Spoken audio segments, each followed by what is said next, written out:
নিজকে শক্তিশালী কৰিবলৈ এই 5টা মানসিক অভ্যাস আৰম্ভ কৰক। 1. কোনোবাই যদি আপোনাক আঘাত দিয়ে তেন্তে প্ৰতিশোধৰ কথা চিন্তা কৰাৰ পৰিৱৰ্তে নিজকে ইমান ওপৰলৈ তুলি লওক যে তেওঁলোকে আপোনাৰ ওচৰ চাপিব নোৱাৰে। 2.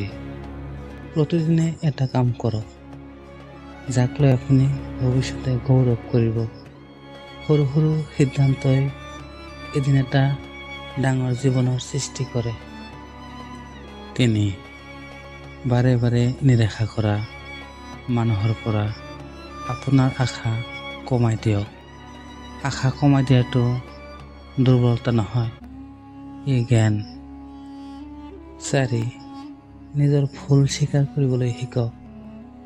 নিজৰ ভুল স্বীকাৰ কৰিব পৰা ব্যক্তিজনে আচলতে আটাইতকৈ সাহসী। 5. প্ৰতিদিনে কমেও 15 মিনিট অকলশৰে সময় অতিবাহিত কৰক। যেতিয়া আপুনি নিজৰ লগত কথা পাতিব পাৰিব তেতিয়াহে আপুনি বুজিব যে আপুনি প্ৰকৃততে কি বিচাৰে।